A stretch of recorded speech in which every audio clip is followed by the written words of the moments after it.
सबै हाम्रा नेपाली समाजभित्र भएका सम्पूर्ण नेपाली दाजुभाइहरूलाई एउटा यो सन्देश म आज दिन गइरहेको छु। विशेष गरी ख्रिस्टियन विरोधी तत्त्वहरू येशू ख्रिस्टको विरुद्धमा अभद्र शब्दले टिप्पणी गर्नेहरूलाई यो आजको भिडियो खास हुनेछ। म पण्डित माधव उपाध्याय, मैले धेरै कुराहरू यो तकरिबन 60 वर्षको उमेरमा अनुभव गरेका कुराहरू मध्येमा एउटा कुरा मैले देखेको छु।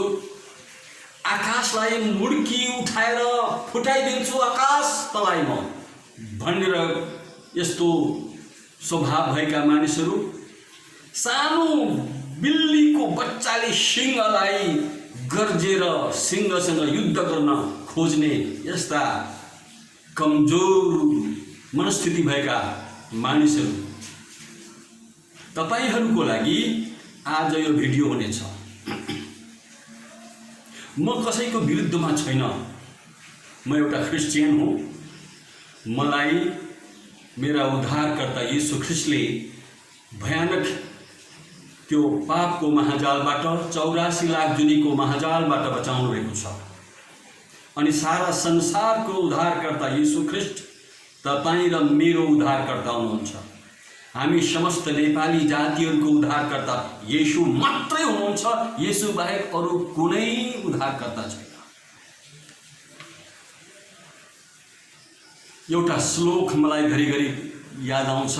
तीखो अंकुशे हाथीको र लहुरो भैंसी गधा गोरुको, सबको औषधि दैवले रचिदिए बिर्से छन् कि मूर्खको।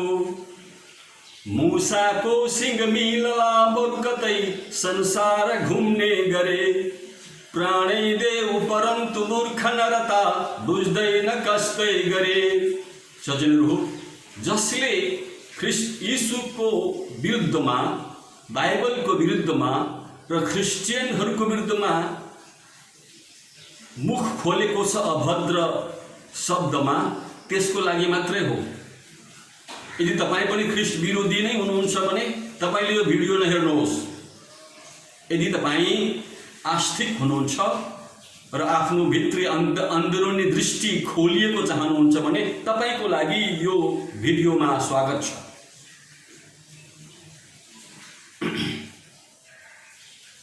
यसकारण संसारभरि छरिएर रहेका नेपाली हामीहरूले जानिराखौँ, निश्चय गरी यो कुरा जानिराखौँ, जुन येशू ख्रिस्टलाई तपाईँ र हामीले विरोध गर्दछौँ र विरोध गरिरहेका छौँ र ख्रिस्ट यीशुका अनुयायीहरूलाई अभद्र शब्दले गाली गर्दछौँ, त्यही येशूलाई नै आज यो कुरो मनमा राख्नुहोस्, नबिर्सनुहोस्। जसलाई विरोध गरिरहेका छौँ त्यही येशू ख्रिस्टलाई नै परमेश्वरले संसारको प्रभु र उद्धारकर्ता तुल्याउनु भएको छ। अब तपाईँले र मैले यो कुरो स्पष्ट बुझ्नुपर्ने हुन्छ। जसलाई हामी गाली गलोज गर्छौँ अभद्र, त्यो एकदम अश्लील शब्दमा, तपाईँको तुलना कुन ठाउँमा राख्ने हो तपाईँ आफै बुझ्नुहोस्। र जसले येशू ख्रिस्टका अनुयायीहरूलाई, जसले येशू ख्रिस्टलाई र पवित्र बाइबल परमेश्वरको वचनलाई अभद्र शब्दमा, नचाहिँदो झुठा कुराहरू, अभद्र शब्दहरू प्रयोग गर्दछन्, तिनीहरू कस्ता किसिमका मानिसहरू हुन्? हामी समस्त नेपाली जातिहरू जसले जो असल छौँ आज बुझिराखौँ। त्यस्ता व्यक्तिहरू कस्ता टाइपका, कस्ता मनस्थिति भएका मानिसहरू। मलाई कसैको नाम लिएर कसैको विषयमा टिप्पणी गर्ने अधिकार छैन, तर समस्त नेपाली दाजुभाइहरूको भित्री आँखा खोलिदिने मेरो विचार चाहिँ छ। परमेश्वरले आफ्ना बालकहरूलाई सर्वत्र विश्वव्यापी रूपमा प्रचार गर भनेर उहाँले आदेश दिनुभएको छ। यस कारणले एउटा ख्रिस्टियन उद्धार पाएको, मुक्ति पाएको, जीवन पाएको, येशूमा छुटकारा पाएको मानिसले प्रचार नगरी सक्दै सक्दैन। परमेश्वरको वचनमा प्रेरितको पुस्तक 10 अध्यायको 42-43 पदमा यसरी लेखिएको छ, अब अनि हामीलाई उहाँले मानिसहरूलाई अर्थात् सारा संसारलाई प्रचार गर र जिउँदा र मरेकाहरूका न्यायकर्ता हुनलाई उहाँ नै परमेश्वरद्वारा नियुक्त गरिनुभएको छ भनी घोषणा गर भनी आज्ञा गर्नुभयो। यो आज्ञा परमेश्वरले गर्नुभएको आज्ञा हो, कुनै संसारका देवहरूले दिएको आज्ञा होइन। यो परमधामका परमेश्वर, सारा ब्रह्माण्डका सृजनहार, पालनहार, तारणहार परमेश्वरले दिनुभएको यो आज्ञा हो। यस्तो आज्ञा छ, 43 पदले भन्दछ कि यीशुमाथि विश्वास गर्ने हरेकले उहाँको नाउँद्वारा पापहरूको क्षमा पाउनेछ भनी सबै भविष्यवक्ताहरूले उहाँकै अथवा यीशु ख्रीष्टकै विषयमा गवाही दिन्छन्। सबै भविष्यवक्ताहरूले भन्दा म एउटा वेदान्त दर्शनमा आस्था राख्ने मान्छे थिएँ। वैदिक दर्शनभित्र मैले अध्ययन गर्दा जसरी बाइबलमा भविष्यवक्ताहरू भनेर भनिएको छ भने वेदान्त दर्शनले ऋषि महर्षिहरू भनेको छ। ती तत्त्वदर्शीहरू, विद्वान महापुरुषहरूको बारेमा उल्लेख गर्दछ वैदिक दर्शनले, अनि सबै भविष्यवक्ताहरू भनेर यहाँ लेखिएको छ। यसको अर्थमा ती ऋषि महर्षिहरू पनि आउँदछन्। ती ऋषि महर्षिहरूले हामीलाई एका दोस्रालाई आरोप गरेर, अभद्र शब्द प्रयोग गरेर बदनाम गर भनेर कहिले सिकाएनन्। यदि तपाईँ कोही यसरी यीशु ख्रीष्टको बारेमा र क्रिस्चियनको बारेमा अभद्र शब्द प्रयोग गरेर गाली गलोज गर्नुहुन्छ भने तपाईँ वैदिक दर्शनभित्रको शिक्षालाई अस्वीकार गर्ने वेदान्त दर्शनको विरोधी हुनुहुन्छ। तपाईँ यो कुरो जानिराख्नु पर्यो। आज अझै छ यहाँ यही प्रेरितको पुस्तक 26 अध्यायको 22 र 23 पदमा लेखिएको छ, यसकारण परमेश्वरबाट सहायता पाएर ठुला र साना सबै वर्गका मानिसहरूलाई गवाही दिँदै म आजको दिनसम्म खडा छु अनि भविष्यवक्ताहरू र मोसाले हुनेछन् भनी भनेका कुराहरू बाहेक अरू कुनै कुरा मैले भनिन। यो सन्त पावलले यसरी भन्दछन् र क्रिस्चियनहरू पनि सन्त पावलको अनुसरण गर्दै यसरी नै प्रचार गर्दछन्। 23 पदमा लेखिएको छ, अर्थात् ख्रीष्ट यीशुले दुःख भोग्नुपर्छ अनि मरेकाहरूबाट बौरेर उठ्नुमा उहाँ पहिलो हुनुपर्छ र आफ्नो जाति र अन्य जातिहरूलाई उहाँले ज्योतिको प्रचार गर्नुपर्छ। यो इजरायलका महान धर्मगुरु प्रभु यीशु ख्रीष्टका शिष्य सन्त पावलले यसरी भन्नुभएको कुरा छ। अब तपाईलाई यीशु ख्रीष्टले यही विषयमा के भन्नुभयो त म अलिकति प्रश्न पार्नेछु। मत्तीको सुसमाचार 13 अध्यायको 34-35 पढ्दैछु म। मत्तीको सुसमाचार 13 अध्यायको 34 र 35। येशूले यी सब कुराहरू भीडलाई दृष्टान्तहरूमै भन्नुभयो। प्रभु यीशु ख्रीष्टले त्यस समयमा ती उहाँलाई पछ्याउने भीडहरूलाई तिनीहरूको समझ शक्ति अनुसार विभिन्न दृष्टान्तमा शिक्षा दिनुहुन्थ्यो, किनभने त्यस समयका मानिसहरू दृष्टान्त उदाहरण पूर्ण शिक्षालाई चाहिँ सजिलै बुझ्ने गर्थे र यसरी उहाँले दृष्टान्तमा भीडलाई शिक्षा दिँदै हुनुहुन्थ्यो र भन्नुहुन्छ, भविष्यवक्ताद्वारा अथवा ती प्राचीन युगका ती सबै धर्मगुरु, धर्मका धर्मविदहरू, ऋषि महर्षिहरू अर्थात् ती भविष्यवक्ताहरू यसो भन्दै तिनीहरूले यसो भन्दै बोलेको वचन पूरा होस् भनेर म येशू ख्रीष्ट आफै भन्दै हुनुहुन्छ, म मेरो मुख दृष्टान्तहरूमा खोल्नेछु। संसारको उत्पत्तिदेखि गुप्तमा राखिएका कुराहरू म बोल्नेछु। प्रभु येशू ख्रीष्टले भन्नुहुन्छ, संसारको उत्पत्तिदेखि गुप्तमा राखिएका ती कुराहरू म बोल्नेछु। अब येशू ख्रीष्ट हिजो अस्तिको देवता हो कि जब ब्रह्माण्ड अस्तित्वमै थिएन त्यतिखेरदेखि नै हुनुभएको हो भन्ने अब तपाईँ आफै केलाउनुहोस्, आफै विचार गर्नुहोस्। यो युगका मान्छेलाई धेरै घुमाइ फिराइ सिकाइरहनु आवश्यक छैन। हामी आमाको गर्भबाट धेरै कुराहरू सिकेर आइसकेका छौँ।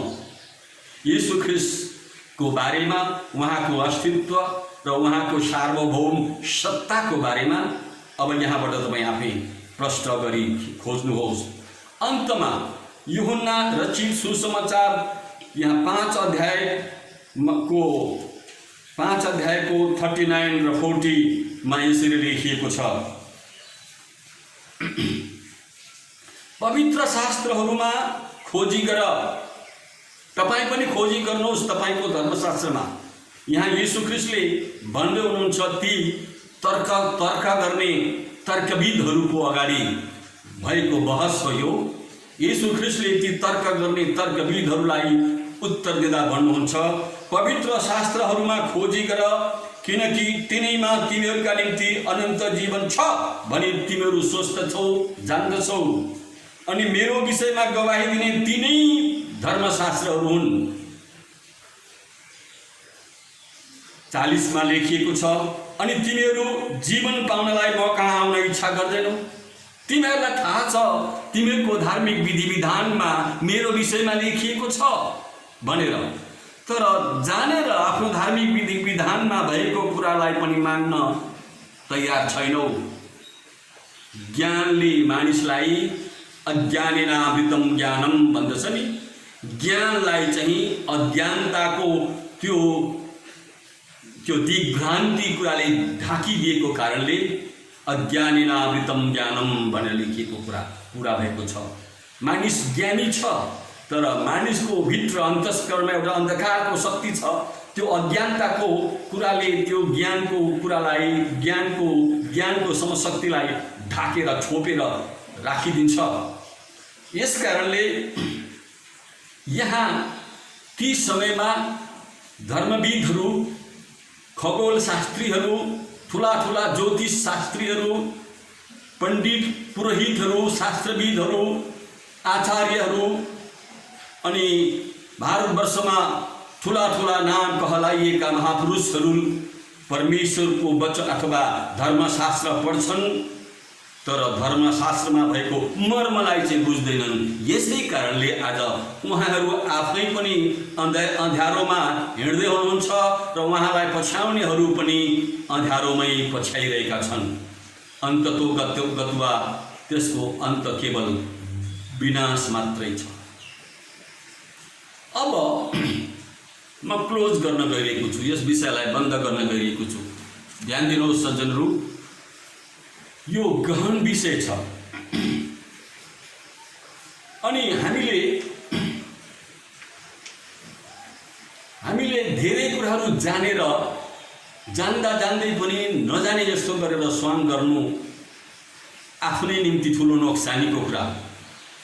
लेखिएको छ विवेक चूडामणि 13 मा,